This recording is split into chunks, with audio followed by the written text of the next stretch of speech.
What was your first impression of the Nepal men's team? First impression was the boys were all so eager to learn and so eager to work, because I'd heard stories, I'll be honest here. This player's lazy, this player's not interested, this player likes to party, this player isn't fit. And we had the team in front of us and we're doing the training, and I didn't see any of it. I saw guys 100% committed. So what are the chances of getting them here in Nepal and playing for the national team? Well, the chance depends on them revoking their citizenship in the UK and taking on the Nepali passport. And if and when that happens, then they become part of the talent pool I can choose from. And then, given that the level, for example, Kibben, given the level that he's playing at, he would be a strong contender to get in the squad. There's a lot of players on the radar that have contacted me to say, Coach, I'm here, I'm in Australia, I'm in Germany, I'm in England, I'm in Norway. Can I come and trial for the national team?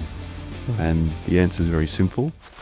I was, fortunately the school that my wife was in let me become the bus driver. 6 a.m. in the bus in the snow with my German audio language lessons on, and had to just learn it day by day, month by month, and eventually got a look in as a video analyst in Frankfurt. So coach, did you get the news? Virat Kohli just retired from Test cricket. I didn't get the news. Really? No. You watch cricket though? I watch cricket. The problem is when we're in national team camp, that consumes 18 hours a day, and the other 6 hours is sleep. So even watching the football news is difficult to catch up on. You're focusing on our particular Nepali football team at the moment. Exactly. So let's start with your initial days. Let's go in a timeline. So how was it growing up? Because your father I think he's retired now, an army man, ex-army man. Ex-army man. How was it to be a child of an army man? For us, it was fantastic. Every 1 or 2, 3 years, you're moving to a new city: Sydney, Melbourne, Brisbane. The life of children living on the army base. Lots of friends, lots of great facilities, always playing sport, cricket, tennis, swimming in the summer, and football and rugby and all the things during the winter. So it's very active. It was a great lifestyle growing up like that. It was just wonderful memories from start to finish. Yeah. In which part of your life did football come in your life?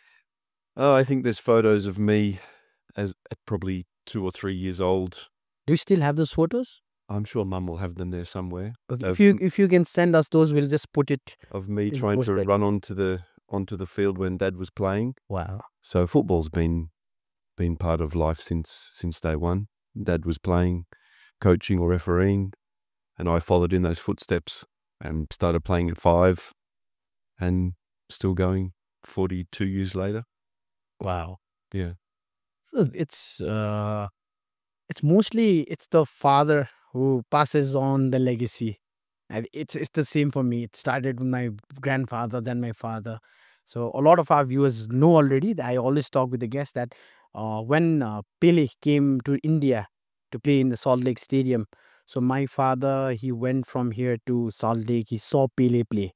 He's one of those rare people who saw Pele play. And especially in the 80s, having a television in Nepal was a big deal. Uh, One house community had one television, so dad got a TV just to watch the World Cup. So that's the upbringing, and I think that gives you the true passion from the childhood. Oh, definitely. The passion and the energy, and you learn about the work ethic and how hard you have to train and how to look after yourself, and just that love for football. I remember the days.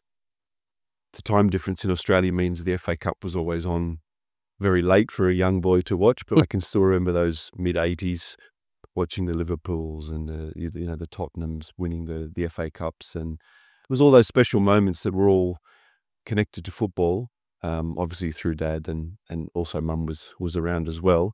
But just made it, football is special, and it's such a honor and a privilege that you could do it as a profession, and then to do it and to practice it with a country, it's exponentially such a privilege to work and to interact with players and staff at this level. So yeah, I never thought I'd get to this level where you're working with a national team, from those humble days as a young kid just playing football by Paulie, but enjoying it. True. So, how was your life as a player? As a player, I was very, very average. Mhm. Wasn't particularly technically good.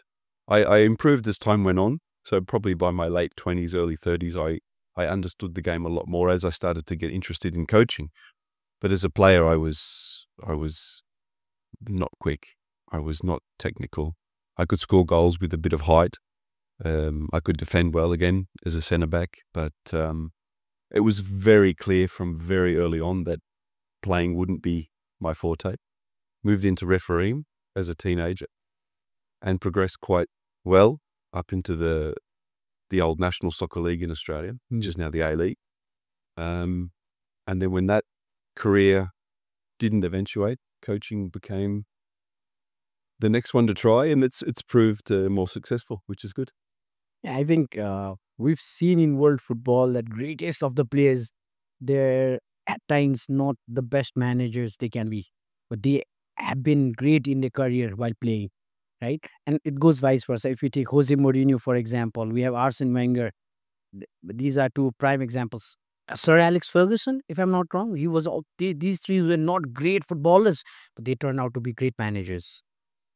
And I think, just personally speaking, I needed to go back and learn everything from first principles: how to receive the ball, how to pass well, how to understand the tactics. Because as a player in amateur level or even semi-professional level, the coaching's not at the highest level. So you're just, a lot of times you're just getting yelled at when you do things wrong. You're not really being coached how to play and what to do. So as a budding coach, I had to go back and really study the game because it didn't come to me naturally. So I think that's made me a better coach. Like you say, like the players that didn't make it to the top as players, we know we have to find a point of difference. Sure. Because there'll always be that stream of coaches that get a job because they were a famous player. But I'm really happy that there's generations now of coaches coming through that are showing that being a good player doesn't translate to being a good coach, Sure. which is fortunate for coaches like me. Because yes, the great coaches, they prove that all well, right? So especially when we talk about your early coaching career, it was a bit difficult for you, maybe especially you had to quit your job, you even sold your car, if I'm not wrong. So how was those days? How do you recall those days? Those days were tough. Coaching in Darwin in Australia, Mhm. which is a very rugby union, rugby league, Australian rules dominant Okay. place in Australia. Football's not big. Coaching there as a volunteer, and got to the point where I was doing my coaching licenses in Singapore, Cambodia, because I couldn't even get on the courses in Australia. Mhm. And it was a very conscious decision to. I was about, what was it, 30. Let me get the timing right. 34. Mhm.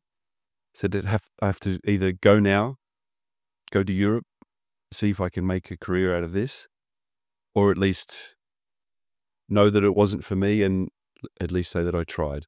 So we moved we quit the jobs, sold the car. My wife fortunately got a job in Germany, so that became the target: go to Germany and see if we can crack into football. Okay, so it was more about your wife who shifted to Germany. You had to, and that maybe paved the way for you. Well, we made the conscious decision to go to Europe, Okay.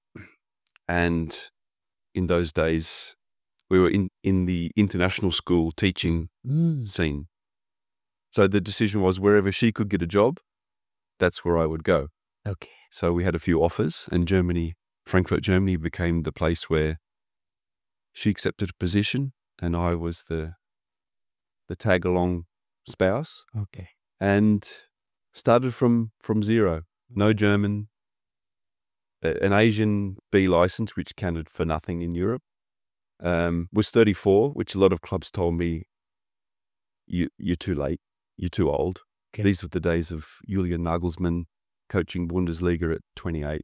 These young generation of coaches coming through, and 34 was almost, you're too late. You've missed the boat. So it was the first year and a half was really tough to you go in wide-eyed, big dreams to see what you can do in Europe, and really first 12 months, 18 months, no effect at all. Couldn't get in anywhere. You don't speak German. That's the difficult part, because even learning German is very difficult. Very difficult. So I was, fortunately the school that my wife was in let me become the bus driver. Okay. And 6 a.m. in the bus in the snow with my German audio language lessons on. Okay. And had to just learn it day by day, month by month. And eventually got a look in as a video analyst in Frankfurt. Yes. And then it all started from there. Things progressed very quickly after getting your foot in the door and being able to be trusted as a good worker, as a knowledgeable person, as someone that people can rely on. And things moved quite quickly after that. So in 2013, you were associated with Eintracht Frankfurt. This was a FFC Frankfurt, which is a Frauenfußball club, which is a women's football club. Yes. At that stage, one of the top women's football clubs in Europe, had won the Champions League 3 or 4 times, was top of the Bundesliga. Yes. In women's football context, was a massive club. And how did that happen? How did you get linked to the team? I would spend my days on the train or on the buses, going to every football club from Eintracht Frankfurt down to FSV Frankfurt, 2nd division, 3rd division, 4th division, 5th division, 6th division, men's teams, women's teams, with my CV, knock on the door and just be turned away. And it was only FFC Frankfurt that they said, we'll take a look at you as an intern. Okay. Be the video analyst, send us some analysis. They liked the first 1 or 2 and they said, come in, stay for the rest of the season as a volunteer, and we'll look again for the next season. Yes. So once that had started, I also said to them by the end of that season, look, I'm also a coach. And they said, okay, we'll give you our under 20 girls team. Took that team for the 13-14 season, and we won the German 4th division and got promoted to the 3rd division. After that, I was given the under 17s, which is in the youth Bundesliga. Yes. We won the youth Bundesliga that year. So that once I got the chance to go in and show that the quality of work was not too bad and could win games, then it just moved. It progressed very quickly. So from a tough start, it progressed, and from thank you. I said it would be warm. Yeah, I told you, because we've added some new lights. Yeah. So this room we have to bit upgrade it. Yeah, please go on. Sorry. Yeah. And then by 3 or 4 years later, I was head coach of Frankfurt. So it was a whirlwind. I look back on those years from 2013 to 2015, 16 as just a blur. Just so many things happening. But a wonderful experience. Yeah. See, I believe in stars. I believe in stars aligning for you.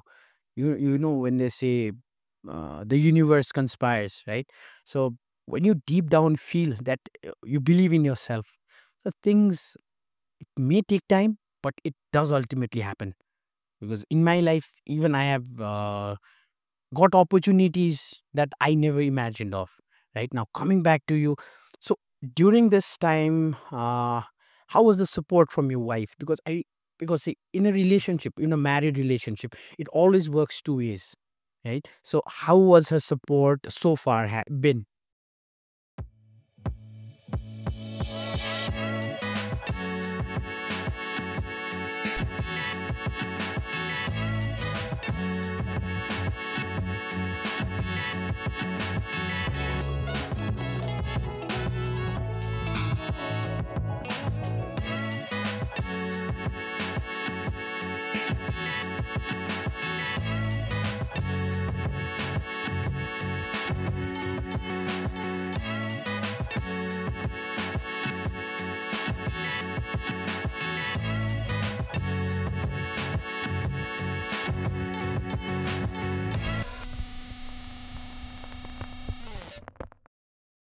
I wouldn't be sitting here today without her support. Even from that very first conversation in 2011, it would be quite easy for her to have said, no, life is good here in Australia. We have a beautiful apartment. We have secure jobs. The weather's nice. The lifestyle's brilliant. I don't want to go. And you're in a difficult situation. So from that point on, it's always, even today, we spoke before I came here today, 100% support, 100% belief. So I'm forever indebted to her, because throughout my career, I've been in contact with so many coaches that contact me. Coach, how did you do it? I want to do it too. So many Australian coaches. How did you ever get from Australia to now where you are? So many countries you've worked in, the jobs you've got, the qualifications you have. And the first thing I say, you need that partner or spouse to be with you. And it's so difficult. True. And I'm very lucky. I'm so fortunate, because at any step along that way, because there was times when I've been fired, times when you're between jobs, you're unemployed, and there's always that feeling, well, am I being fair by putting my wife through this? Because life as a football coach is beyond unpredictable. It's a roller coaster. It's a roller coaster. And then you're asking someone to come and sit next to you in the roller coaster. And it's not for everybody. There's a lot of great coaches that take secure jobs within a federation or within a club and don't challenge themselves to, because when you become a head coach, the next place you go is you get fired. True. That's what I said when I first became head coach of Frankfurt, because you go up 4th division, under 17s, assistant coach, head coach. And you say, well, the next stop on this roller coaster is you get thrown off the roller coaster and you've got to find a new one to get on. And then, asking someone to come along on that journey with you is, it's a very rare thing. I know a lot of coaches that they're no longer with their partners. Their wives have left them because they can't handle it. And all I can say is to my wife that I'm very thankful and very fortunate. And I work every day to have the success, to bring that security, that to pay her back for the faith she's shown in me. Wonderful. Yeah. Did she travel to all the countries you've been, or she's still located in Germany at the moment? She's in France at the moment. Okay. After Germany, I went to Sweden, but went alone. Then China, alone. We worked briefly in China together, and then I was in Korea. She stayed in China. During lockdown, she went to France. I've been then off to Korea, then Dubai, then Saudi, and now here. So again, we're fortunate that we can live and survive in a long distance relationship, because I don't think it's fair to, as much as I would love her to be with me at each station, it's a difficult life. Hotels, unpredictability, 3 months here, 6 months there. So we have home base now is Paris, and it's a nice home base, and we keep hoping that the next place will be somewhere where we can be together. But until then, we work long distance and we catch up when we can. It's wonderful. Yeah. Because long distance things, it at times takes more of you, and one thing, coach, I want to relate this now, especially when you travel, at first staying in hotels, maybe with the team, then it's kind of a uncomfortable feeling. But at one point you get so accustomed to those hotel rooms, you get accustomed to the food, especially the different culture. By now, I think you already settle in with changing hotels and the food there.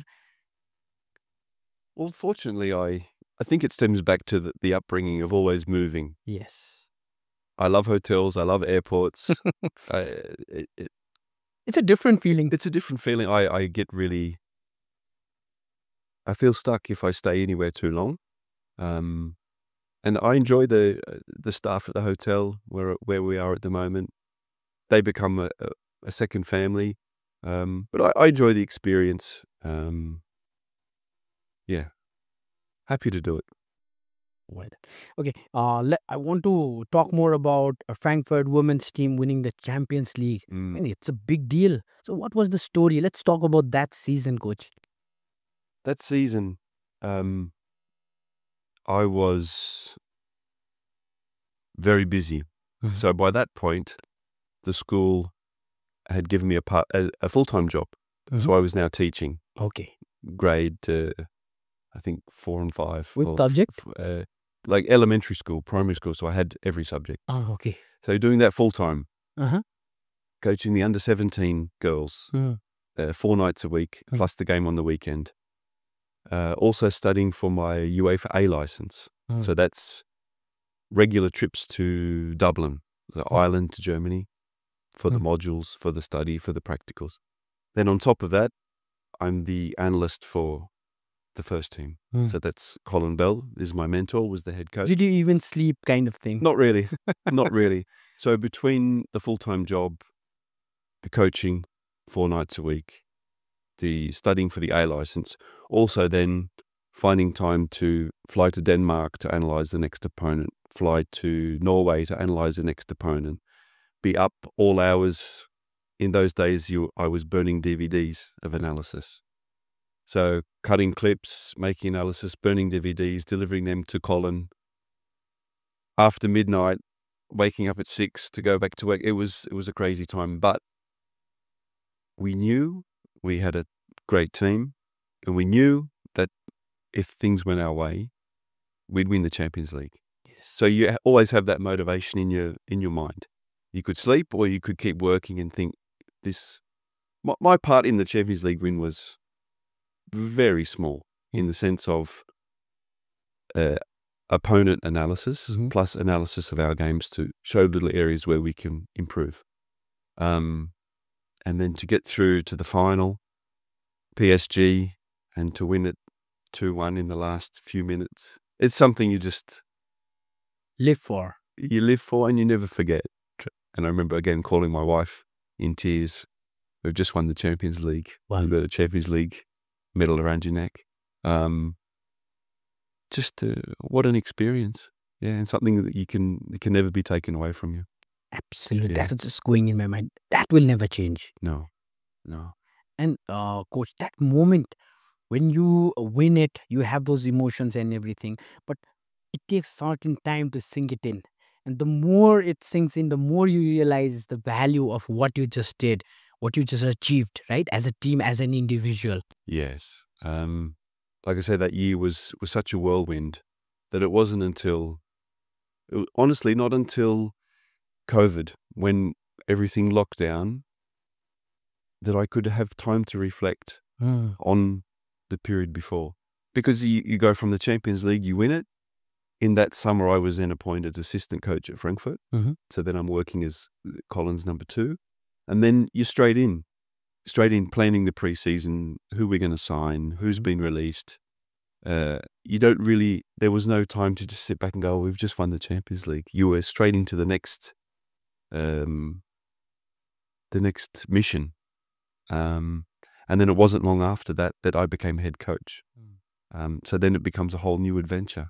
So when lockdown happened and things had to slow down, and you're sitting in your apartment going, wow, what's happened in the last 10 years, was when all the experiences came back, and you could really appreciate, or I could appreciate what I'd done.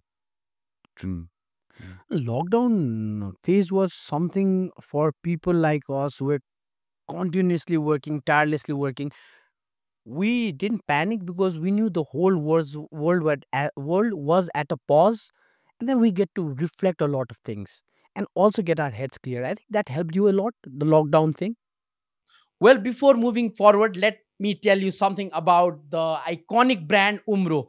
आफ्नो 100 वर्ष complete गरिसकेको sports brand उम्रोको यदि यहाँहरूलाई genuine product किन्नु छ भने स्क्रिनमा दिइएको भाटभटेनीको different लोकेसन्समा यहाँहरूले उम्रोको जेन्युइन प्रोडक्ट्स किन्न सक्नुहुन्छ। It helped in the sense that, yeah, I felt like I'd been on a treadmill for a lot of years, and you had no choice but to stop. And it worked very nicely that I was studying for my pro license, again, in Ireland. And a lot of that course was about self-reflection and about yourself as a coach. So a lot of the tasks were about issues you've had with players, how you dealt with conflict, how you dealt with different situations. And all of these things now had a chance to come out, and to actually have to write these things down and document your feelings and your emotions throughout that time. So while I didn't enjoy lockdown at all, it was a timely moment for reflection, and it's helped me become a better coach after that, because a lot of mistakes I made in those early years, I had the time then to reflect and realize a lot of things that I'd maybe put the blame on players was self-inflicted. So I've learned that as a coach now, as I'm a little bit older, to get out of my own way, to not go looking for conflict. It'll find you anyway. So it's made me a much better coach, that whole lockdown period. Definitely. The next part is you've traveled, maybe we can say you traveled around the globe. You were there in Sweden, then you were back, went to China, more of experience with the women's team. So I'm sure that it was not that particular men's you wanted to look after the men's team or the women's team. It's more over what life throws at you and what you take it as a challenge. And especially making decisions is important, and especially those smaller decisions in life. Big decisions are always there, coach. You get offers to take care of the Frankfurt team, right? Those are big decisions, but there are smaller decisions in life, and I relate that with football. Like, it's not about either going for the goal or passing. Those are big decisions. It's more like you're playing in the flank. Now you need to decide you want to play it back or maybe right in the front, and you can make a run. So I always relate decision making to especially football. So Okay. how have a smaller decision affected in your life? We're still not gone to football, but we're talking about life. How have the smaller decisions in your life helped you achieve those bigger goals? Wow, what a question. I'm always big on intuition and instinct, that I think deep down a lot of us, we know the right answer. You have that voice telling you. There is the inner voice that tells us that we know what the right answer is. And sometimes we fight against ourselves to try to maybe take the easier path, or take a decision that might please other people rather than what we want to do. Small decisions. Again, I'm a big believer that we all know what we should do. We all know we should get more sleep, eat healthy, look after ourselves, treat our loved ones really well, and sometimes we deviate from that for other reasons. To take it back to football and kind of my journey, when you're coming through the levels that I've come through, people maybe have the misconception that we can pick and choose what we do. And there's the level of these guys, the Wengers and the Ancelottis, where his agent will say, do you want to go to Brazil? Do you want to stay at Real Madrid? Do you want to do this? Do you want to do that? 95% of coaches don't have that luxury. And if you know, there's so many good coaches out of work. Thousands with the UEFA Pro license that have got CVs that are amazing, that can't find a job. True. Same for players. How many, there's players, probably 10,000 players that would have come and played in the NSL. True. That for some reason or another didn't get a look in. So it's such a competitive world that the decision making, a lot of times you have to take what you can get, in the sense of you're not getting 3, 4, 5, 6 offers to come and coach here or come and play there. So it's a slightly off topic, but I think it's important for people to know. And the same with Nepal. There's not that many clubs in Nepal. There's a lot of coaches. So I've been working, well, I hope to work and work with Nepali coaches to lift the standards and lift the levels that the coaches that dedicate themselves and develop themselves can be the ones that have success in Nepal. Because we do have good coaches here.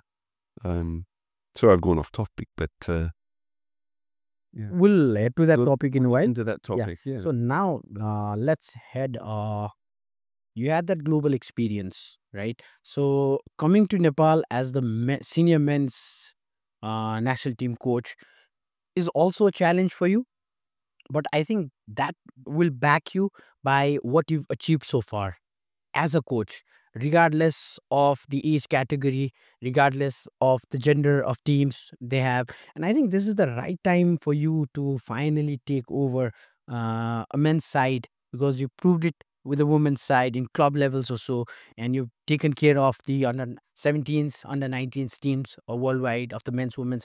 Now, what of a challenge, what made you apply for the Nepal team job? And let's start with, how did you find out that Nepal is looking for a coach? I had some friends and friends of friends that from about 3 or 4 different sources, people sent me the little screenshot and for looking for a head coach. And during that time, I had I had a year in Saudi Arabia and was looking for the next job. And it was very difficult. Like I said previously, you can apply for 100 jobs and you hear nothing.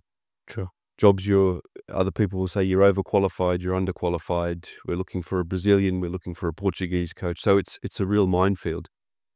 But there was something about that Nepal vacancy that, like you were speaking before, there was something in the universe that it was just, I said, that would be great.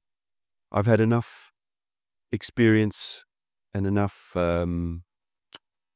trials, tribulations, enough learnings that I think if I got this job, I could improve the team. I could help to lift the levels within the whole country. And again, when I started to then research more the way the team had performed and the individual players within the team, I thought, wow, there's huge potential here, massive potential. And then to learn, for example, that the boys hadn't been playing A division. So you see some of the skill of the players, the technique, and you think, well, imagine what we could do if they were playing regularly, they were training regularly, not in the sense of, I'm sure we'll get on to Super League, but play, rest, train a little bit, play, which is really difficult. A longer format tournament competition? Yeah, so imagine if this was me thinking late last year. Imagine if we get the guys really fit, really well organized, playing regularly, either in Nepal or overseas. And this team is 175 in the world. And I could see, wow, here's an opportunity to really take a project by the scruff of the neck and say, I could put my stamp on this and there's big success to be had.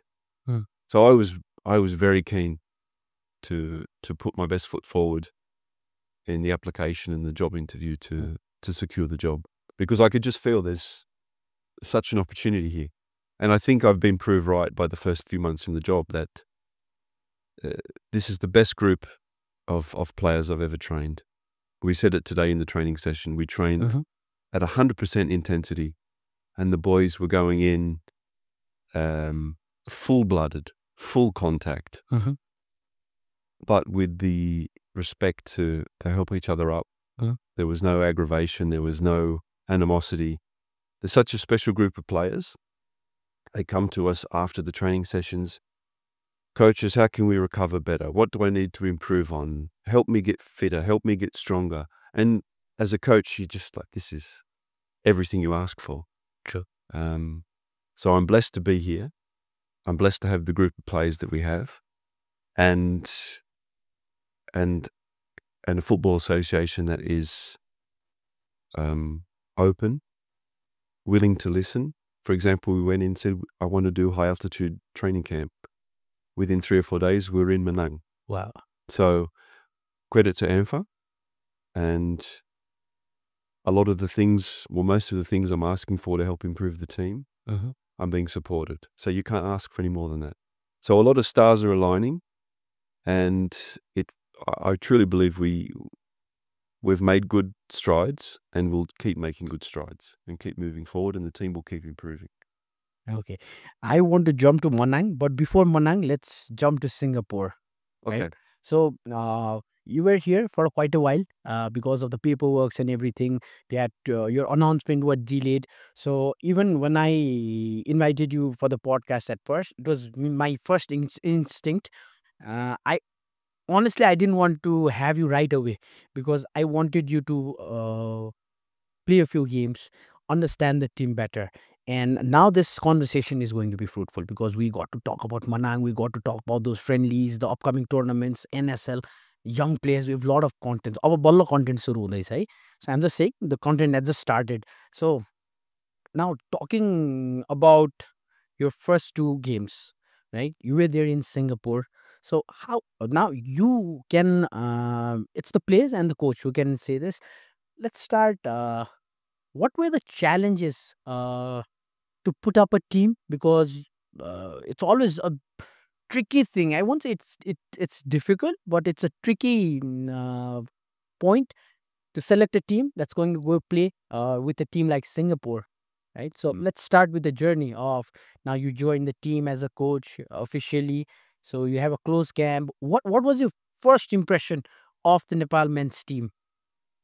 First impression was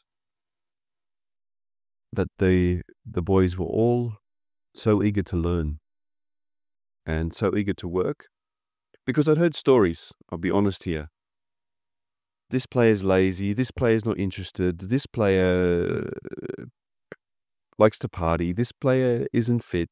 And we had the team in front of us and we're doing the training, and I didn't see any of it. I saw guys 100% committed. The ideas I was putting forward, they were really receptive to. There was nothing. There's other teams where you try to put something in place and you can see you haven't got 100% buy-in, or you really need to work hard to get the team with you. They were straight in. I like to play with high intensity. I like that the boys are aggressive, that we want the ball, we want to keep the ball. And they were all on board. So it was a very pleasant surprise, and it taught me basically not to listen too much to what people say.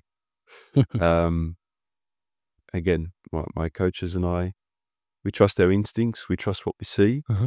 And that's why this camp, I know we're speaking about Singapore, but this camp was also about putting more trust in the players. And we know that they trust us.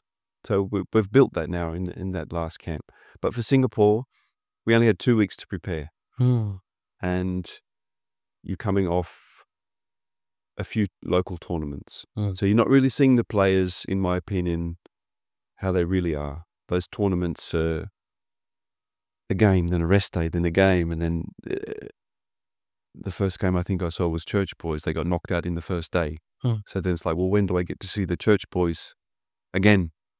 Oh, you don't. They're out of the tournament. Okay. So really difficult. And then you're relying on footage from last year's international games, where Nepal, we weren't holding on to the ball very much. So you're trying to judge players based on very little information. True. So to come into the camp, a lot of the work was, you're not really going to get them too fit in 2 weeks. If you push too hard, they'll be fatigued. Sure. It was about putting some structure, some organization. Everybody's on the same page. When we defend, it looks like this. When we attack, we'll try and do this. And then in between, the transitions, let's do it fast. Very, very simple. You can't do too much in 2 weeks. And then to get to Singapore against a team that we'd never beaten before. And as a coach, you're coming in, and I've learnt this lesson throughout many years. You can have great trainings, you can have great camps, but until that first whistle goes in your first competitive game, you don't know what's going to happen. Sorry to break the illusion or the fourth wall. You don't know. We could have been awful. They could have all got stage fright and said, this occasion's too big for us. And they fall apart. Fortunately, we had a good start. We scored early. You could see the belief. Yes. We were all on the same page tactically. And, okay, Kieran had a fantastic game. And we come away with a win. So as a coach, you can't ask for any more. Your first game in charge, the things you're trying to put in place, the players implement, and you get a result that backs it up. And I knew the challenge would be then, given the fitness levels that we had, to try to get back to full strength. Fitness for Malaysia was going to be really difficult. Climate-wise, how difficult it was, because the altitude is always a factor in a game. How did the boys take the acclimatization thing in both of the games? They were fine in the sense that it's hot, it's humid.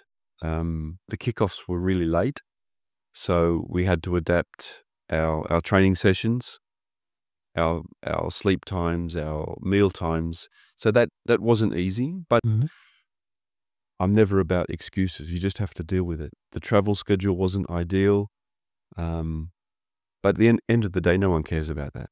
They just want to see the performance. They want to see the result. So we don't. The boys are great like that. They don't look for excuses. They don't look for ways out. They'll just get in and work. So conditions-wise, obviously the Singaporeans, the Malaysians, they're used to that. We weren't quite used to the humidity. But like I said, we get on with it. And you could see the Malaysia game, we weren't as fresh as we need to be. But I was still happy with the result. And I would have liked that we had the ball more. But when you realise what Malaysia were bringing to the table in terms of the naturalised players, it's a quality team. And you'll see in 2 or 3 years, their ranking will be another 50 places higher.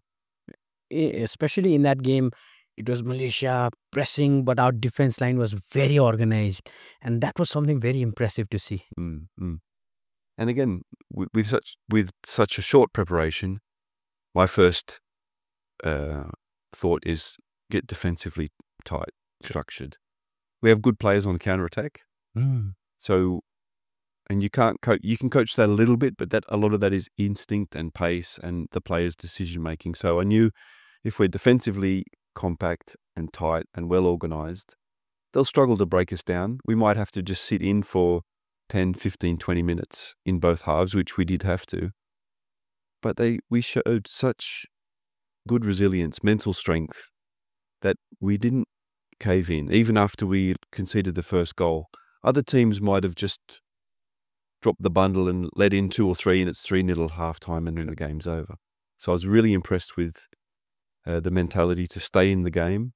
And then at half-time, we just said, boys, it's 1-0. We're still in it. True. So keep it tight, and anything can happen. We had a few little half chances, but honestly, not as much as we would have liked. But to come away from that, those 2 games with a win and a narrow loss, I think was a really good start and a good platform to build on for now. Fair enough.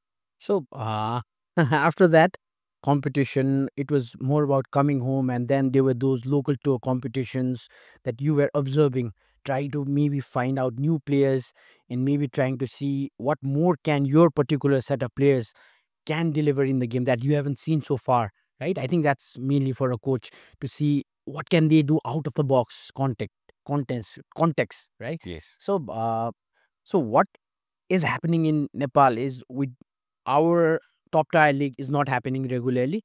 That's why players are missing the factor of competitive football week in, week out. right? We do have the structure. We have the C qualifiers, C division, B division, E division, but the consistency is missing, right? So from then, I think now I'm comparing before heading on to Nepal Super League, because it's a different thing, because every player has to give their level best in Nepal Super League. But we'll first talk about the local competition that happened here in Kathmandu, and that's happening all around Nepal, the Gold Cups, right? So I think for now, all thanks to Gold Cups, they are giving players game time. But when we talk about they they're doing really hard, the organizers, they're doing it well, the people are coming in, and I think you can agree to this, the crowd is out there in Nepal. Yes. Apart from Kathmandu, the crowd is out there. So how do you see this these local competitions? Because sometimes when I see the grounds, they do not even have the grass, and that brings high chances of injuries to players, especially the players who are in the national team, right? Mm. So how do you take these Gold Cups? It's so difficult, and it's such a unique situation. We're possibly the only country in the world that we don't have a structured football season. And for me, the biggest detriment is the fact that the players miss out on, let's say, a normal week of training. It's matches and training is different things, and the players, they play lots of matches, no doubt. But for me, we raise the level by good coaching and good training, because matches, you're really just putting into place what you've done in training. And everywhere else in the world, you've got 6 days leading up to your game, and then you play, and that's the final product. But we're just playing game, rest, game, rest, game, rest. And even the trip to Manang was an eye-opener for me. That's the first time I've been out of the valley. And it's one thing to hear about, oh, there's a Gold Cup in Japa, there's a Gold Cup here, the players travel there. But then when you actually travel, and you think, wow, there's no way I could get off this bus and then play a match. True. So I really feel for the players, because they want to play. They want to give their best. I feel for the owners, because they want their clubs to do well. So it's an ecosystem that's well intentioned. But I would love to see us all come together and work on a calendar, to work on a system where coaches have time to coach, players have time to train and rest. I think everyone knows it, and I think we need to find a way. I know politics is a big thing, and it's something that I'm not willing to step into. I'm not willing to speak about. I don't want to be involved. But for the sake of Nepali football, we need to. And I'm sure this is not news to anybody. I'm sure I'm not revealing any great golden insight here, because we have talented players. And I just want them to have a platform where they can show their best, have a platform where coaches can also improve, can learn, can develop. Because it's so difficult for coaches to I put myself in the place of a coach going to one of these Gold Cups. Not much time to prepare. Travel schedule is arduous. Recovery time is not there. You're under pressure to win. So it's such a difficult landscape. Within that landscape, we do produce excellent players. Despite of all. Despite of all. And I think I might have mentioned it, in Malaysia, if people knew what this was like, they would be amazed that our women's team, our men's team, our youth teams, how well we perform. Relative to what we do inside Nepal. So there's a lot for us to be proud of, in a sense, but there's a lot of work to do. So I'm here to do whatever I can at whatever level: grassroots, academy, club, coach education, national team, women's team. I just want it to be I want the players to be able to give their environment to give their best. Wonderful. So now, after the local tournaments came the much awaited Nepal Super League, because Nepal Super League is something which is very close to me, because luckily, thankfully, I've been part of Nepal Super League from the very first season. Those were my initial days of commentary. So, and it feels great to be doing, to work in such competitive competition, because NSL is something where players previously, last year, there were few players who were considered as the next big thing, but they were totally outcasted in the Nepal Super League. They couldn't play well. So, Nepal Super League is at the moment holding on to the competitive football. Maybe has a tight schedule, but it is giving a level, because especially the international players who come in, and then it's the coaches who have come in. So they are the people where especially the youngsters can exploit their knowledge, right? Every time, because I've worked in some cricket teams, few cricket teams. So every time I used to tell the young players to go and communicate with them, to share your thoughts, to ask, be eager to ask. So now, what does Nepal Super League, even as a franchise which has done good in the past and recently as well, how did you see Nepal Super League? I thought it was outstanding Mhm. on a lot of points. And I remember, just to roll back, before I'd applied for the job, someone had sent me Mhm. just like a reel of last year's Super Mhm. League and just the crowd in the stadium, and said, Yes. this is what Nepal can do. Mm. Look how fervent this passion is for the game. I thought, wow, that's unbelievable. So then to come in this year and be in the stadium Mhm. at all the games, the production value, the feeling inside the stadium, it was amazing. Mhm. The broadcasting is top notch, and this is where you look at it and say, well, we can do it. Sure. It can be done. Build it and they will come, as they say. And in terms of players, we've spoken to a lot of the national team players come into camp, and they've all said NSL was great because, for example, Suman, centre-back, Mhm. worked with a foreign centre-back, and he picked his brain for the whole tournament. Sure. So the learning going on within the teams, foreigners to the Nepalese, you see a lot of our boys now, they come in, they've learned something, either from the foreign coach or the foreign player, Mhm. and they've had that time to then discuss, have a coffee with these guys that there's a lot of the foreign guys had really good CVs, Mhm. really good experience, and they've obviously imparted some knowledge. Coaches coming in like Simon Grayson, Mhm. fantastic CV. Excuse me. And this is what we need. Our players getting exposure to higher levels. Oh, we can edit that. No worries, coach. Water? Yeah. This is the reason I put 2 cups. It's good. You can take your time. Yeah. I'll try and start that again. Yeah, the Super League has been wonderful. No, it's not there yet. But you can take your time, coach. No worries. Still, Manang, we all caught colds. Still getting over. Oh, It's okay. okay. Super League, Deep breaths. yeah. Great for our players to mix with the foreigners, to learn from them. Foreign coaches the same, different styles, different training. So Super League for me was such a great experience. The fans, the noise, the drums, the trumpets, the dancers, The Nepali instruments. the The instruments. lattes. Yeah, amazing. And even I had people from other countries that I would send a link to, and they'd be watching the games from China, from Germany, from France, from England. It's such an interesting product because it's not really, okay, we talk about the Nepali landscape is not like anything else.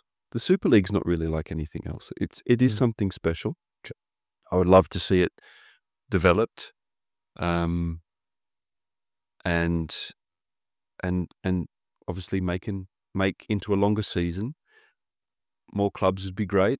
Home and away would be great. I Yeah. think, imagine if you take these games out to Japa, Chitwan, Udwal, Tickets sell like crazy. would be sellouts. So, such potential, and you have to give credit to the investors, the backers. They believe in Nepali football. So I think the future is bright for the Super League. And the players that we have in the national team, they had a great experience. They loved it. And I hope we can build on it for next year. Like just this morning, I was talking to my dad. So we're talking about the cricket and football calendar.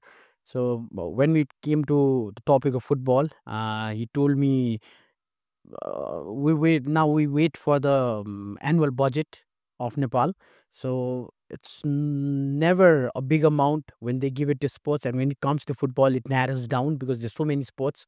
So my point there is, every time I've said it's not the government who should be investing in sports; it's the private sector. NSL for football and Nepal Premier League for cricket is a perfect example. Nepal Premier League in 2-3 months they did the whole uh, ecosystem of and Nepal Premier League cricket. They did a transaction of around 100 crores. Right. Okay. So even Nepal Super League 50-70 crores is something around that figure. So now when corporates come in, now they want to win, they have that hunger.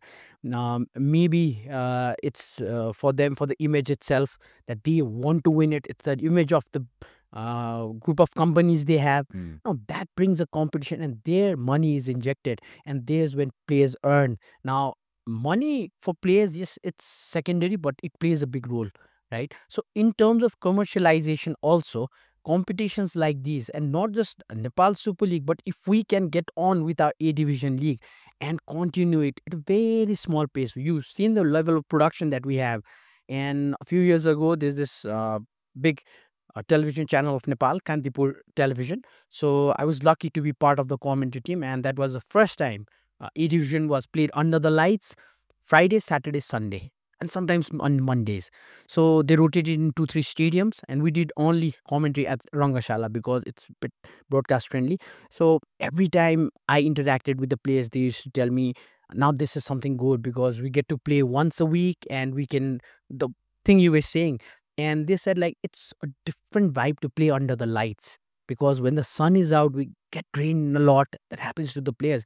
So I think from production level, Kantipur did the top-notch job. I was really enjoying my time there. Right, every time I went for the commentary, I used to listen to one of the podcasts of some commentators, feeding my mind to what how to approach the game that time.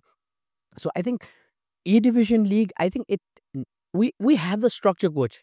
Right, we have the C Division to A Division. We have the local tournaments. I think the structures need restructuring at the moment.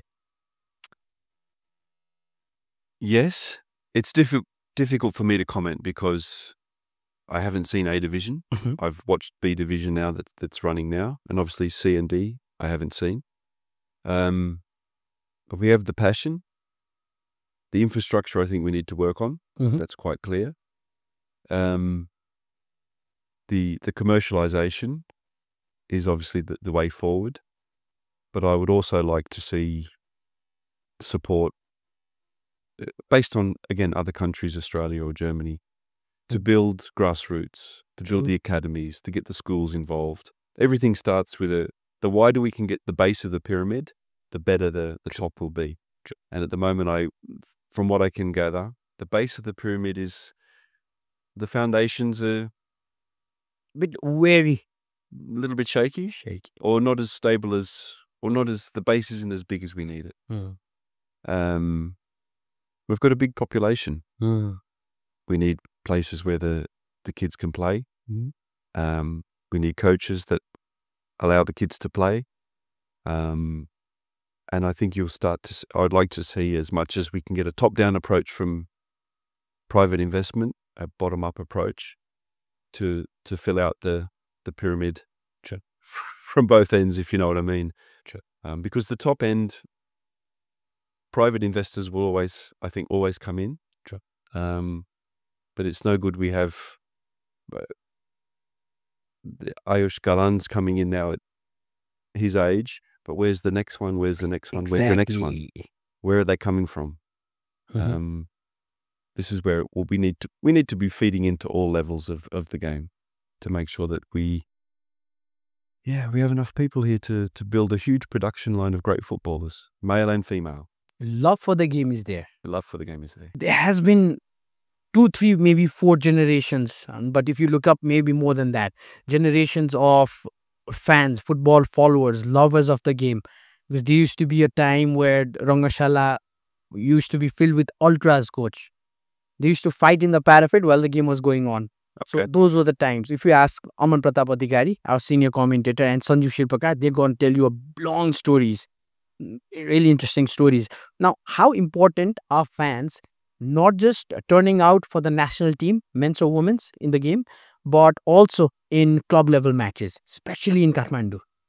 Yeah, fans bring life to the game. We saw during COVID with lockdown, the game without fans is not the same. We need to encourage, like you were saying before, intergenerational fans, the grandfather to come with the son, with the father, bring the kids along, make it an occasion. True. And get behind their local team, get behind their club, their nation, their women's team. I think you saw the support for the women's team during the Four Nations was. I was telling people again from around the world, you would not believe the fans and the support for that women's team. And there's no reason why we can't get that at club football. We saw it in the Super League as well. So we're in a privileged situation where fans will come out and support good football. And I encourage everybody to get out and support their team, be that A Division, Super League, or their national team. Well, we hope that happens, because not just for the players.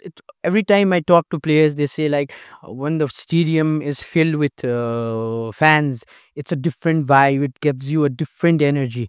And even as being a commentator, when the stadium is packed, it's even hard to listen to what my co-commentator is saying. But we love that because fans are hard. The noise is something, it fills your heart, right? Even as a coach, you enjoy, right? Oh, I love it. There's nothing better than a loud stadium. It means it's harder for me to get my message across. And But like you it's- said, it happened in Singapore. Yeah.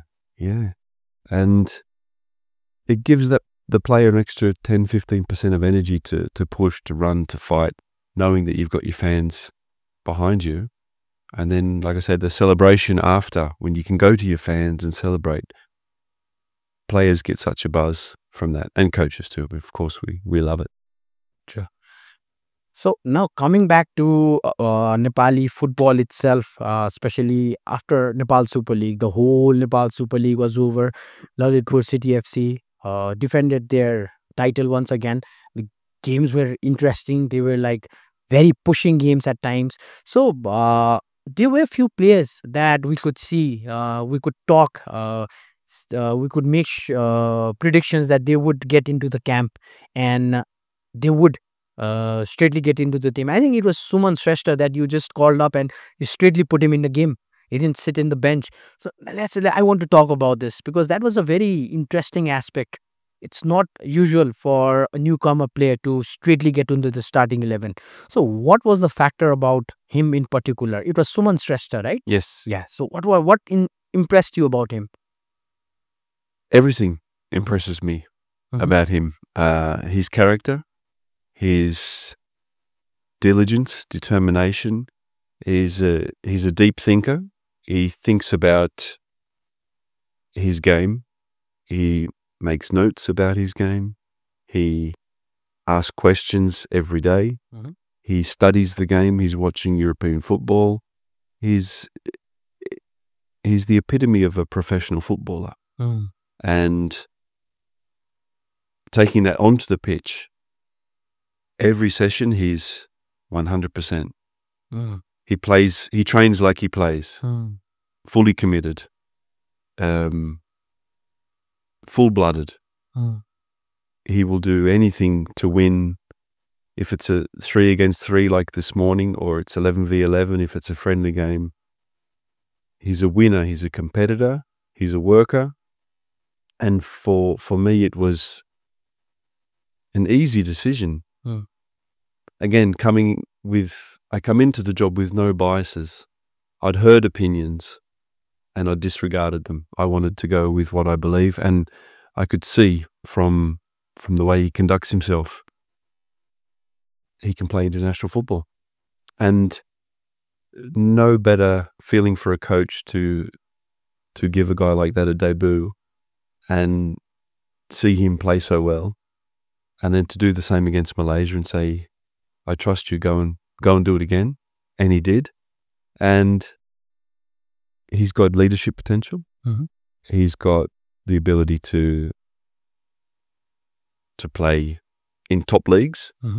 So we're just giving him the support, the guidance, and this is what encourages me and inspires me, because we picked him from nowhere, and he's a starter for the national team. So there's more out there. So that's what gets me out of bed every morning. So that's why we looked at a few new guys from the Super League, and there's more that. There must be more players that didn't even get a contract in the Super League, that given the right conditions and the right support can also be national team players. So Suman's just one example of what we have, and I think we don't disregard, but we don't give full value to what our players can do. I wouldn't be surprised in 1 or 2 years if he's playing in the Malaysian Super League or the Singapore League or the Thailand First Division. He's good enough. Wow. And we've got, I could name another 15, 20 guys that I could say the same about.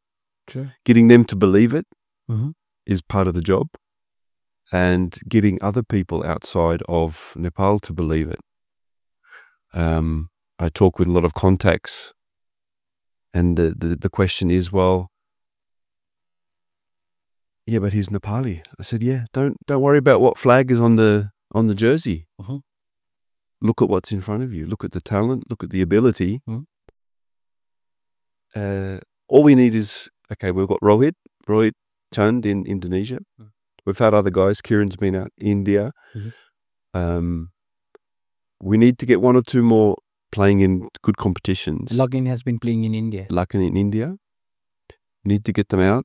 And all of a sudden, I guarantee other scouts, other clubs, other leagues will start to say, oh, there's untapped talent here. Let's go and have a look. So while it's it's not outside the remit of my job, it's something that I think if we can work with players to help them realize their value, work with clubs outside to help them realize the value of these players, it helps us as a nation. It helps the national team. It helps the country. So, yeah, again, Suman's just one little example like that. And there's plenty of others. So, I want to talk to you about this one player, Aaron Thapa. He played for Jhapa, a teenager with not much of experience of higher level. He has been proving himself in the local tournaments, and players like these, when he comes, he usually came towards the end of the game, and with his pace, he could beat the opposition. He was a threat in the box. He struck the crossbar multiple times. He almost scored so many times. So what are the chances for Aaron to maybe make it to the team? Do you feel he's still young? He has been doing good, and more out there in a local or now maybe club level, he can perform and then he'll make it to the team? Or do you think for Matt Ross it is that time when you think he can make it to the senior team? Well, it's important to say that the door is open for every player, be they 16 or 38. For players like Aaron, and also to people watching the game, there's a point that I think is important to bring up with the game of football. this is not me preaching, but football is much more than just attacking. So I think we have great wingers. We have great attacking players in Nepal. Probably more than any other position. Yes. Yeah.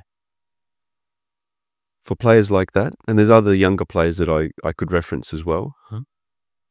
What do they do when they lose the ball? What do they do when the team's defending?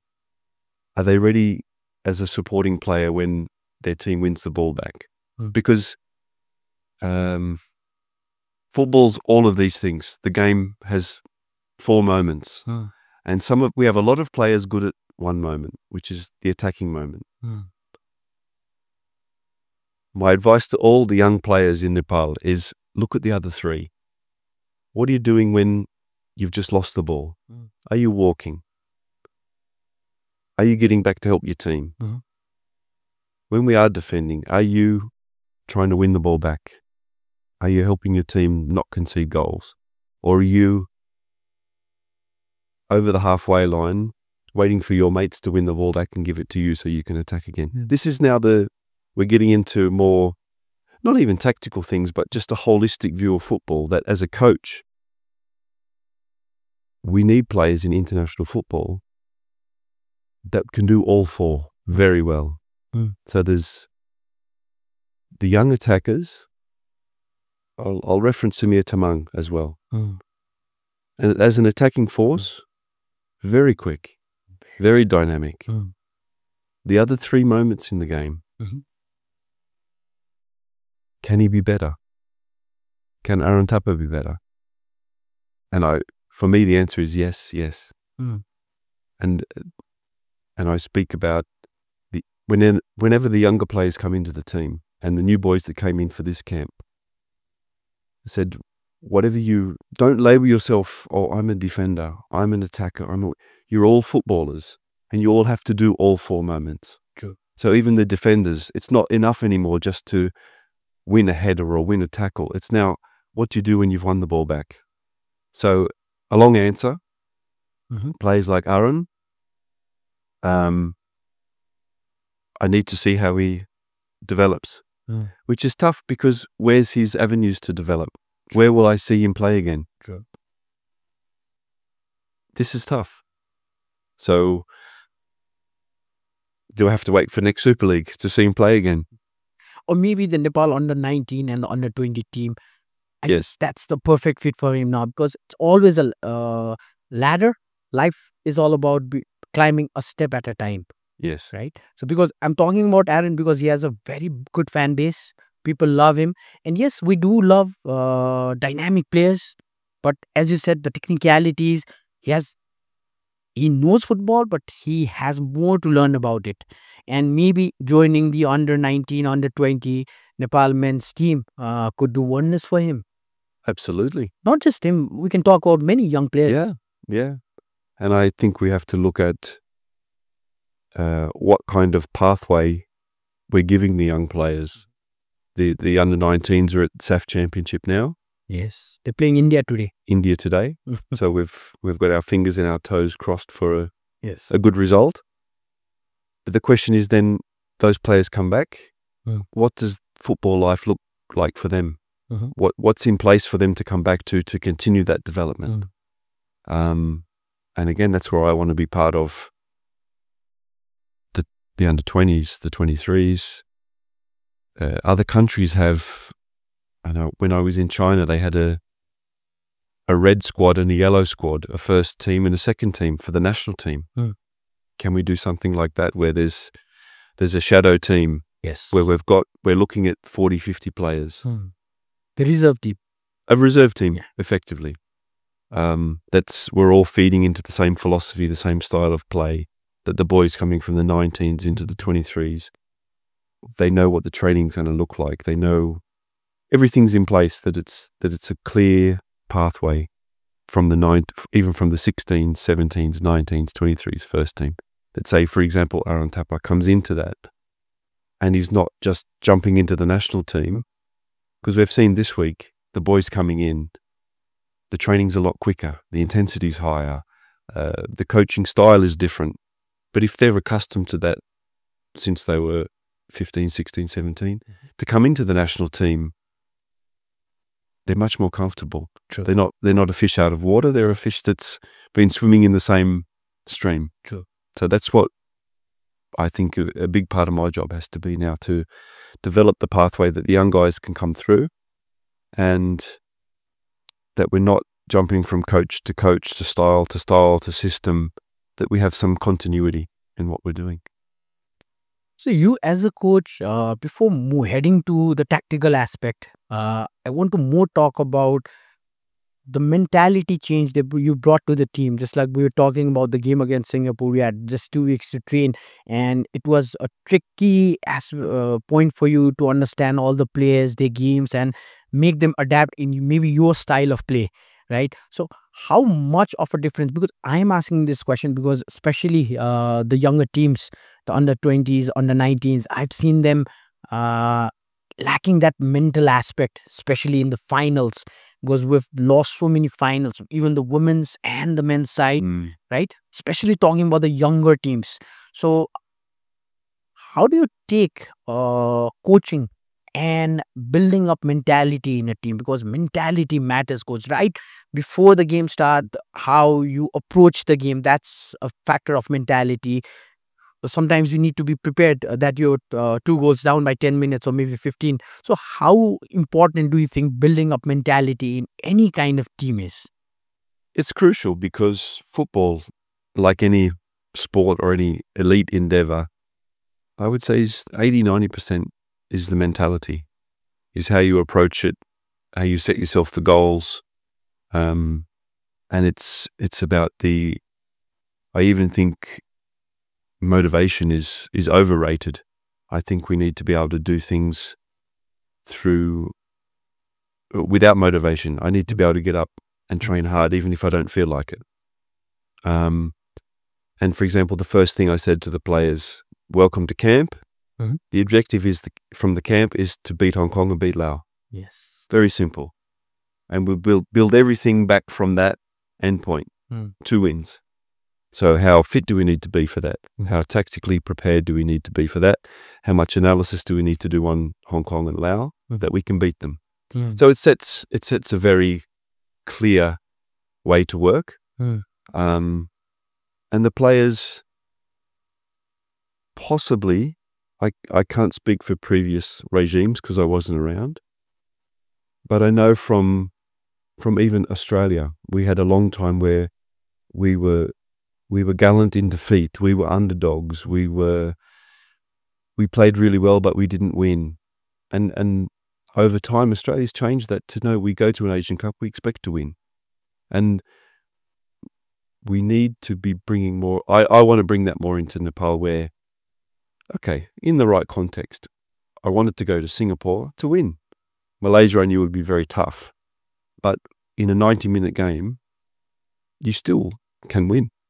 They have an off day, we have a good day, we have a chance, they miss their chances. So I think the winning mentality is huge. And we try and build that in terms of the camp, and then in the day-to-day. Every game we keep the score, every game we celebrate the winning team, whatever the little game is that we're doing.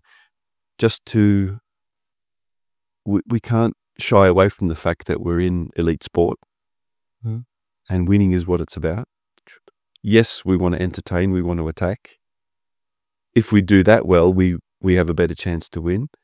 And the players are on board with it because you don't reach these levels unless you've got that in you. So I'm just trying to bring that out. And some cultures, again, referencing Australia, we're not like the Americans where they're quite happy to say, we're here to win and we're going to smash you. Australians, we're a little bit more, we'll give it a good go, and if we win, it's great. And Nepal maybe is similar, that we need to step onto the field, look eye level at the opponent and say, we can beat you today. Because we train hard, because we're committed, because we're going to play for the badge. So it's not rocket science, but it's important that we talk about it, and the players that do have that mentality, they feel that they're in the right place, and maybe players that are doubting themselves or lacking confidence, they can get swept up in that. Yeah, we're here to win, we're here to do well, and I can be a part of it. True. So, like you just previously said, we can also develop a long-term plan for a B team that's going to be the reserve who plays similar kind of tactics, so that there's also increase in level of competition in the first team, that as a player, if I am a right wing, I will know that if I don't perform for a few games, no matter how good I am, there is always someone on the bench and a few people also in the B team. Now that's going to increase the competition. Now also, coach, there has been a big debate, especially in South Asia. Recently, Sri Lanka, they got in 5-7 players of Sri Lankan origin who played in Europe and other parts of the world. So they made them come back and play for Sri Lanka. Bangladesh recently made a big news. They signed Hamza Chaudhary or Hazma Chaudhary. So a big name. Now it's the Bangladesh football has again kind of revived because they've been good when it comes to their own league. Bashundhara Kings, the league winning team, they're really good. The structure is good. Now, in this equation of what is happening in Nepal and the kind of team you put on at the moment, where can we see? Because this has been a point of debate in Nepali football about a lot of pundits and experts and content creators more talk about, and even it's been there in the news. So, what are the chances of maybe bringing in players of Nepali origins? We have Kiban Rai, whose parents, whose father is ex-Gurkha army, if I'm not wrong, and he plays for Newport County, right, in England. So, Yeah. is just an example. There are few other players. So, what are the chances of getting them here in Nepal and playing for the national team? Well, the chance depends on them revoking their citizenship in the UK and taking on Nepali passport. Okay. And if and when that happens, then they become part of the talent pool I can choose from. And then, given that the level, for example, Kibben, given the level that he's playing at, he would be a strong contender to get in the squad. True. Until that time that he's holding that Nepali passport, there's not a lot I can say.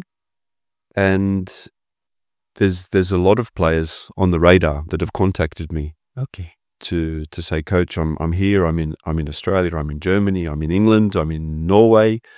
Can I come and trial for the national team? And the answer is very simple. I said, we're not a club. You can't come and trial.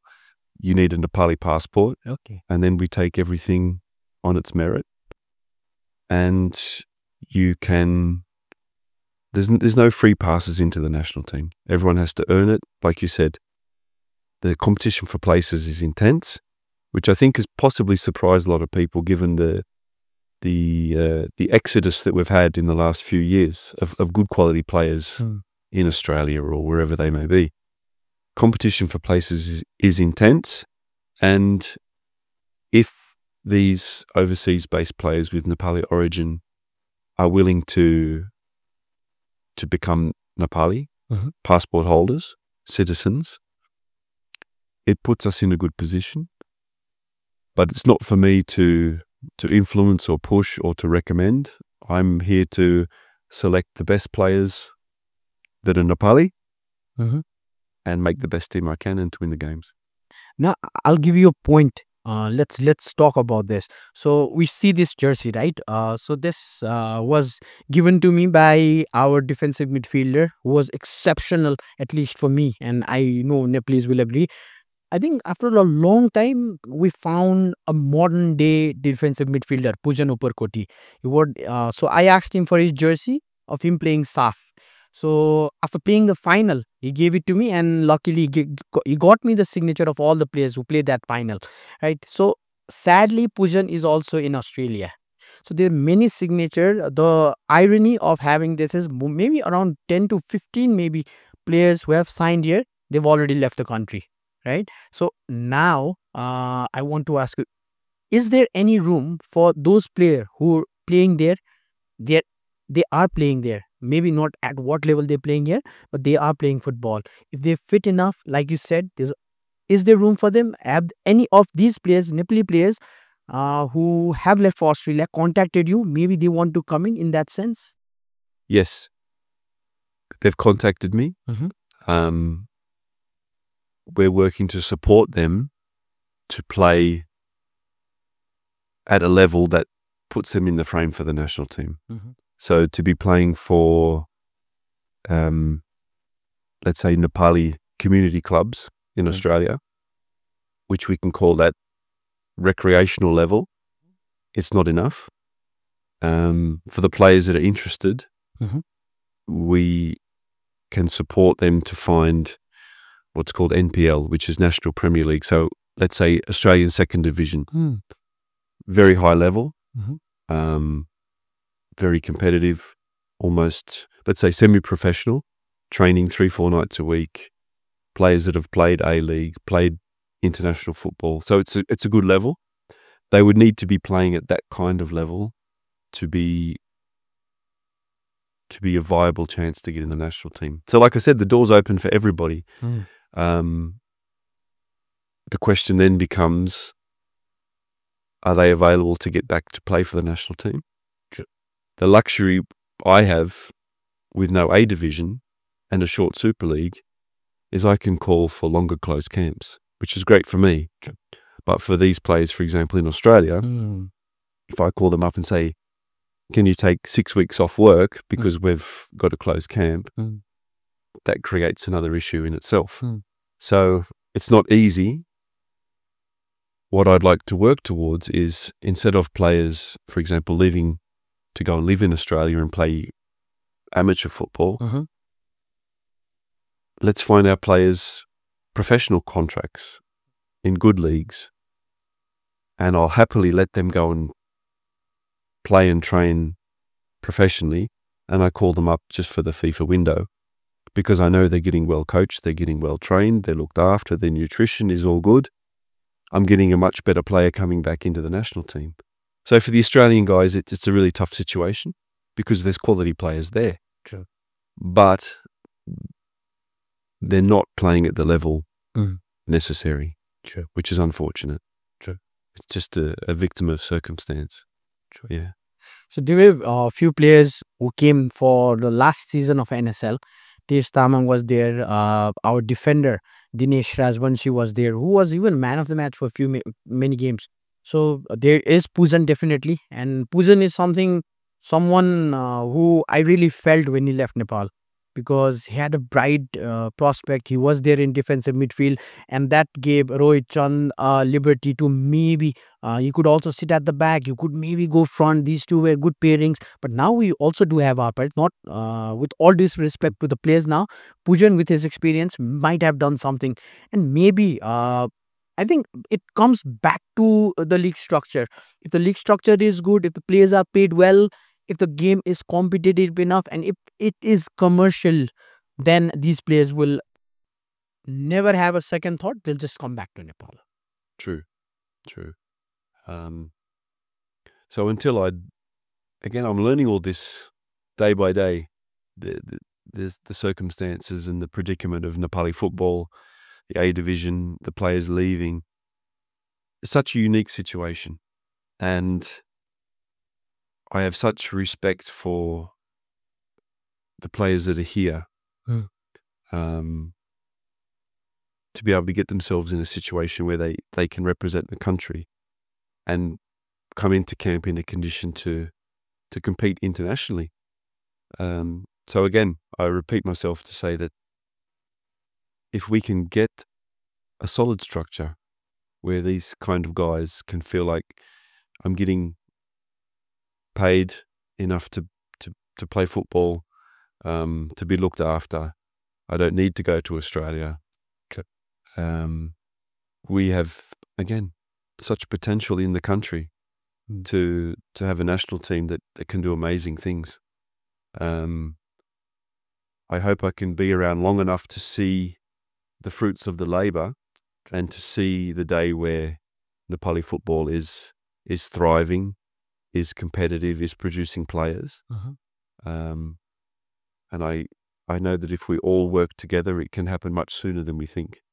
All of the pieces are there. We just need to build it and to believe in it and to support the players, the coaches, the administrators, and the federation to just all come together and have one goal that we want to see football thrive in Nepal. Sure. Now from Australia, let's hop on to Manang because there's a bigger challenge coming up. So, Coach, I didn't see you this before we went live because we had a good conversation. So, when our former sports minister was here, so we talked about having a high altitude training center in places like Manang, right? So that will those are scientific things, right? The red blood cells thing, there are 5 6 benefit, and it stays in your blood for the next 2.5 months or so, 2.5 months. So what was the how did because see, Manang is something that we treasure, but maybe people have thought earlier, but you made it happen. So how did this pop in your head? The idea of taking Mana, a Nepali football team, all the way to Manang for a high altitude training. The idea first came from my analysis analyst and friend, Lindsay, who's working with the team. He said, we're sitting in Nepal. Altitude is there. The benefits are there. Let's go. Wow. Simple as that. And we were surprised to hear that it hadn't been done before. And in sport, you're always looking for the marginal gains, the 1% advantage you can find. And we've got a huge advantage to be able to say to the boys, let's go up to altitude and train. And it was a fantastic experience. Physically, yes, but in terms of team bonding, we went through some arduous times together, even in the jeeps to get there. And the conditions of the hikes and the runs and the things that we did. The ice bath in the river, which was interesting. So it had so many benefits. And it was something that, for me personally, will never forget for the rest of my life. And hopefully for the players, an experience where, yes, we got to work together as a team. We got to learn more about each other as people, as individuals. The staff got to mix with the players. It was just a great bonding experience. And then on top of that, you have the physical, the benefits that you said. And we would like to do that again quite regularly and for longer, that you can see more longer term benefits. And again, other countries would look at that and say, wow, I wish we could go up to whatever it was, 3,500 meters and do some work. So we've got things in Nepal that differentiate us from other countries, and we need to be creative. We need to be bold. We need to exploit those things. Yes. So I'm so happy that we did it. And I would love that we see the benefits come in when we hit the ground against Hong Kong and Laos. So what were the trainings that you made the team do? Did you also play some kind of football match? And please, can you explain? Because whatever people saw was whatever posted by N5.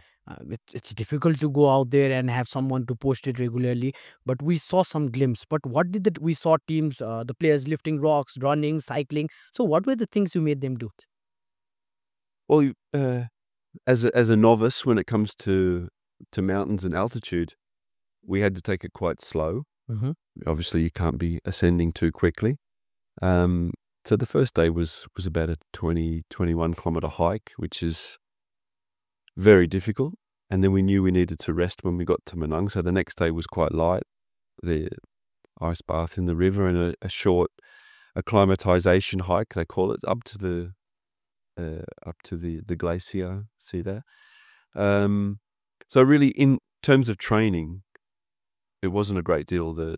We did a 6 kilometer run, which, although it sounds easy, it felt like a marathon. Yes. Because I did that one too. Okay. And even being at altitude, just to be there has its own benefits. And yeah, we did okay, we had a little fun competition to build the tower with the rocks, which was a little bit of strength work, but it was more being at that altitude, and even to do a little bit of cardio was so tough. You know, you played there. Yeah. Scotch. Even we played in two places. We played in 2500 meters and we played in 3500 meters. So our former national team captain Anil Gurung was there. So him and the current women's team coach Rajendra Tamang, they were telling me the idea earlier in a funny way. If you run and if you feel kind of dizzy, just stop though. So I actually did that, and it was Anjan Bishta scolding me from far. You need to run that. You need to run. I said, no, take me off. I thought I played for 30 minutes, but when I looked at the clock, I realized 7 minutes. Yeah. So it's pretty difficult to play there. And also, coach, I want to join this because I've seen teams. I cannot think of any other name than Germany, the national team. Before any competitions, they go for the high altitude training. I know they've done that. And recently, I think it was Pakistan before the cricket thing, ICC Champions Trophy. They went and did similar kind of high altitude training. So now, not just talking about our team. So if our government invests or any private sector invest, you've seen those grounds there, right? There are grounds, you said airport is there. So if we can make a high altitude training center along with a hotel that can accommodate 50 people or so, we have a business out there and we have big tourism coming in. You're so right. I have a good friend of mine. He works in the United Arab Emirates in sport and in government, and they've just spent untold millions on artificially creating altitude training conditions. Wow. Hotels, pools in their Institute of Sport, and we've got this all on our doorstep. So other countries, even Australia, has the Australian Institute of Sport had a high altitude in the mountains. We have it here. If we could develop that, you would get other countries coming in. You'd get athletics, you'd get swimmers, you get rugby teams, you get everybody would be interested. Not only have you got the altitude, but you've got the cultural experience that is the added X factor. Imagine saying to a team, we're going to come and do high altitude training in Nepal. True. Everyone would jump at it. So again, maybe we don't know what we've got because we're here. It'd be something very interesting to explore and something very beneficial for the country. True. There'd be no shortage of international people willing to support and consult and make it happen. But yeah, it's there's, again, like I say, be creative, be bold, and good things can come of it. True. And I'm just looking for the name. I think, yeah, it was Hotel Manang that you guys stayed in. So I saw a picture with the owner, the hotel where the video was also put. So we also stayed in the same hotel. Okay. So, so that place is a vibe in itself. When you wake up in the morning, you see mountain just next to you, right? And coach, so I argue with my friends on this topic about having a high altitude training. Especially my session with the former sports minister Biraj Bhakta Shrestha was really fruitful. He said the same thing about different other sports. It's all about athletes coming in, right? So let's say tomorrow if the German side they want to come in, or the Spanish side they want to come in, some big teams they want to come in, isn't there a possibility, maybe a faint chance, that we could arrange a friendly match here in Kathmandu while they are here in Nepal? Of course. Yeah. Why not? So Yeah. Like I say, the opportunities breed further opportunities. So if you can encourage people to come in, these kind of things will logically flow. Cricket teams, rugby teams, football teams, they would jump at the chance to come before tournaments to acclimatise, to get the benefits, and then it's very easy to say, let's have a friendly. Let's do it. Since you're here, Since you're here, yeah. That could have been even like when Buffon came to Nepal. It was a big buzz. People came in when Roberto Carlos came in. everyone came to see him. People wanted to meet. You won't believe this, coach. As a commentator, even I didn't probably get to meet him. So I was handed over with 3-4 jerseys just to get signed. Now imagine a whole team coming in. Yeah. That's going to do wonders. Yeah. And not just the national team, all these clubs for the preseason, they go around the world. They play in US, they play in Singapore or something like Arsenal is coming to Singapore. They play Tottenham and Newcastle. So I'm planning to go there. But what if they know that Nepal has a high altitude training center? These clubs, Arsenal, Manchester, Tottenham, Liverpool, Chelsea, they are going to come into Nepal because they know the value of mountains and high altitude training. Isn't it? They do. They do. And we just need, if we can create the right environment where they feel welcomed, they have good facilities, they will come. They will come. And again, we maybe don't realize what we have resource-wise to do special things that other countries can't do. Singapore's lovely, but it's not Nepal. Exactly. You ask the Arsenal players where they would rather go. For a once-in-the-lifetime opportunity, yes, it's a no-brainer. Come to Nepal, train, play, experience the culture. Sure. And then, sorry to interrupt, then tourism. Yes. The link with tourism is so obvious. You've got then Arsenal players advocating on their Instagram, on their TikTok, come to Nepal, Kathmandu is wonderful. So there's a lot of synergies that can happen through just sport. chain effect. Yeah. Right? Yeah. So now let's hop from Manang to now you. Let's talk about tactics.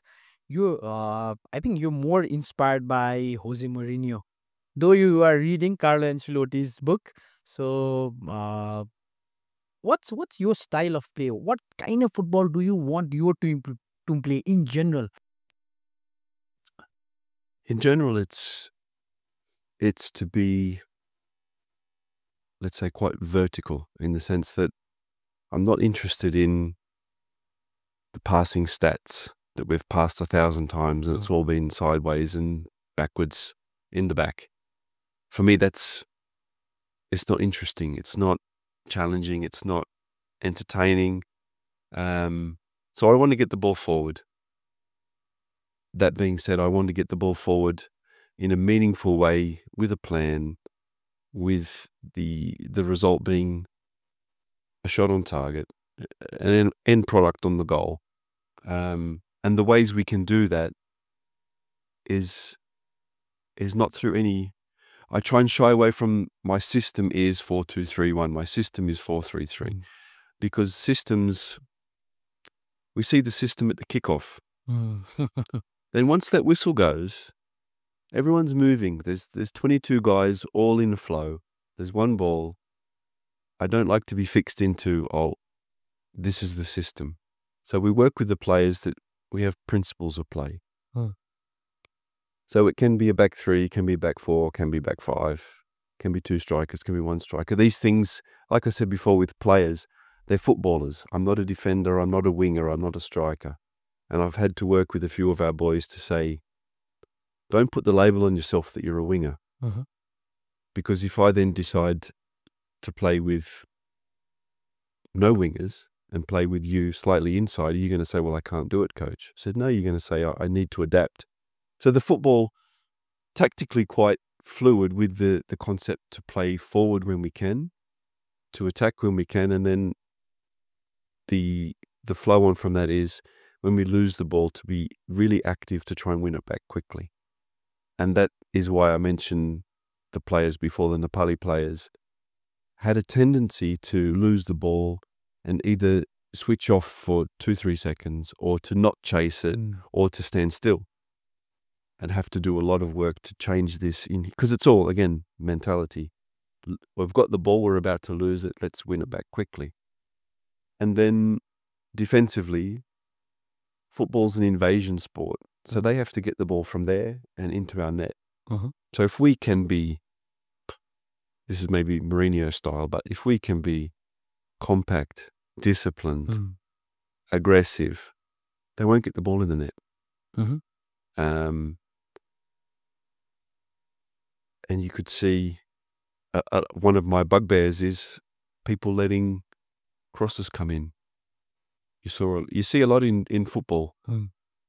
Fullbacks don't stop crosses. They'll stand with their hands behind their back and let someone cross the ball in. Let's get out. Let's be aggressive. You stop the cross. That's your job.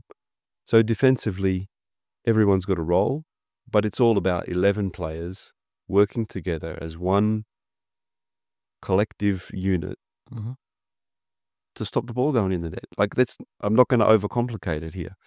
So if you ideally, my teams would move the ball very quickly to move the opponent. That we're trying to look for gaps to penetrate to get the ball through. In the final third, we've got creative players, we've got skillful players. So I don't want to give them too much restriction in the sense of telling Ayush Kalam what to do, Anjam Bista what to do. They know what to do. They've got the instinct, they've got the talent. So you give them very basic structures as to if Ayush is going to come inside, we want a fullback to be overlapping. If this fullback's overlapping, we want the other fullback to be tucking in, that if we lose the ball, we're still safe.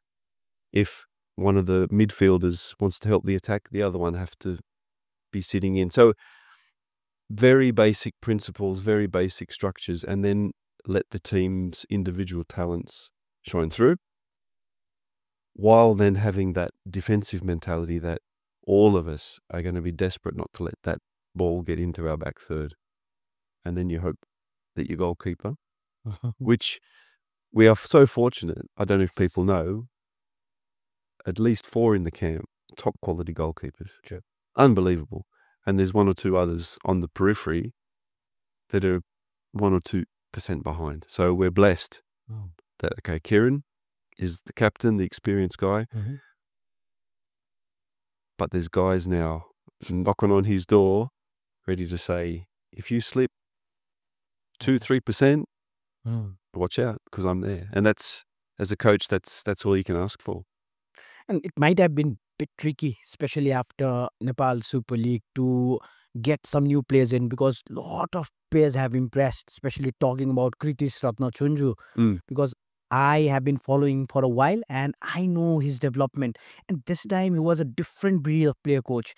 The dribbles he did, there are players who can dribble and they pass it to their teammate from outside the box, from the corners, or from the flanks. But Kritish has the ability of dribbling. Yes, he can cut in. He can also put in a cross. He can beat defenders, and he can also go for the kill.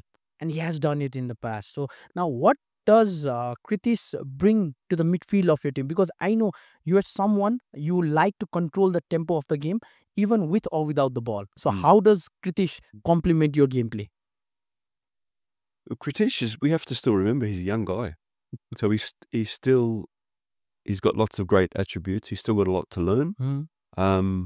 But he brings a point of difference, because you say he can dribble. A lot of players in that position are looking just to pass and move and pass and move, but he's got that ability to then see if there's space, or even if he's marked tight, he can beat that first guy. And that all of a sudden opens up a new situation. So he's an exciting player. I was really happy with his NSL campaign. And I'm hoping that he took what he learned from the last camp, what he's learned in NSL. And again, expectations for him now go up, that we want to see more from him. And we saw one great goal, definitely. Now it's living up to that, to be consistent with that. Yes. Now that's the challenge. That's the challenge. You've set a new bar.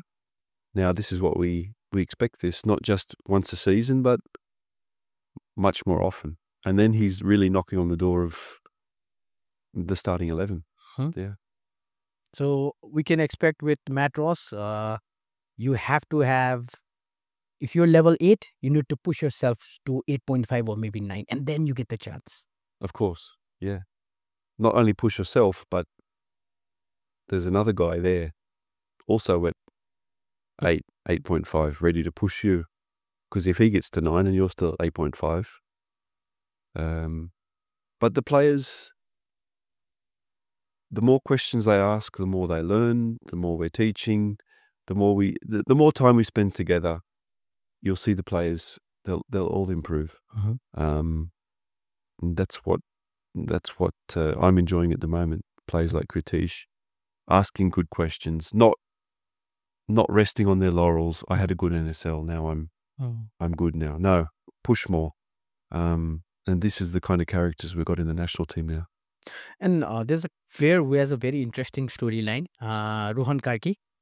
So Rohan, he idolizes Rohit Chand.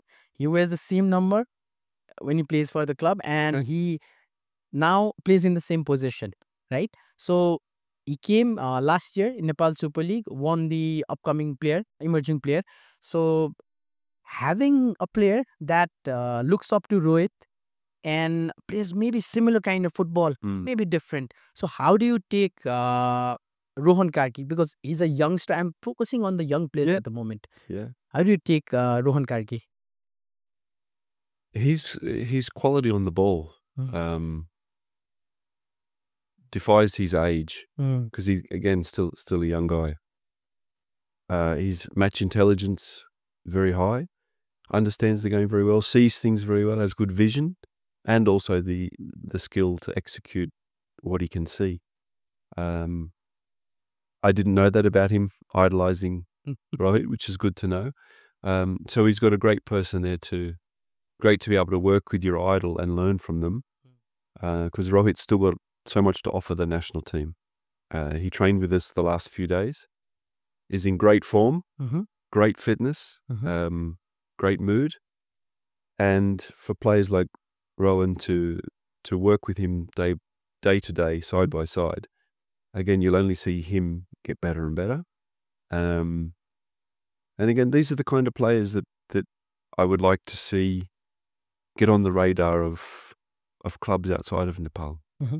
To, again, what he's got, put that into a context where he's training 5-6 times a week and playing a professional match on the weekend in front of big crowds, nice stadiums, tough opposition. His development will skyrocket. True. So this is, for players like Rohan, for Kritish, we need to find the right places. If A division's not going to run, or if it's going to run for a short time, we have to be thinking, what are we doing for these guys to... It's no good for them to be... I'm sure we've got generations of the next talent that was going to be the next biggest thing that has faded. That we have to make sure these guys, we don't let them fade. We don't let them become, oh, he could have been the next whoever. Because these guys have all got so much potential. They're already good players. But there's no reason why Rohan can't become the next Rohit and then be in the national team for the next 10 years. Because he's got the mentality, he's got the work ethic, he's got the character, the personality. So let's find the pathway for him. A lot of talents. We have Kritish, we have Rohan, we have Samir Tamang coming up, we have Aaron Thapa coming up. So the future looks bright, but at the end, it's all about competitive game and scheduled game time. And maybe 6 months league, right? So that might help a lot. Let's pray. Yeah. Let's hope for the best. Let's hope for the best. Let's get people working for what's best for the players. And let's get people positive again about Nepali men's football. I feel the positivity for women's football. Yes. And the women's national team, and I wish them really well for their upcoming qualification for Asian Cup. Sorry about that. And let's keep the positivity going, and see the men's game start to thrive as well. Also, now we've come to the end of the podcast. So as we started with cricket, I want to end with cricket. So you haven't been to the stadium. So when the next time there's a game, let's try to go together. Cricket Association of Nepal, they love to come because our players we can see in cricket. The cricket is coming to football, football is going to cricket, and you enjoy our ground, especially with the fans coming in. Nepal being an associate cricket nation, we created a big buzz in ICCs. So in associate nations, we are the craziest fans. People even hang in the trees, they climb the trees to watch the game. So we'll definitely try to schedule that. I would love it. And thank you so much for coming. I think this is a perfect time for us to sit, because we would have a good experience with the team, a few games, and then Nepal Super League. And now you're heading to game back from Manang with a different kind of training, and you're heading for the next 2 games. So all the very best for that. And thank you so much, Coach. I hope you enjoyed despite of the power outages. Thank you so much, Coach. Thank you very much. Pleasure to speak with you today. Thank you. And let's end it with a photograph. Okay. Oh, that was fun. Yeah, good fun. Loved it. The hell's trying to set down? Let us put it this way. Hey, put it down. How do we just, oh, we just look at the camera doing? You got. Oh, Oh, that was long. is long. Yeah. I think 1 hour 30, 40 minutes maybe.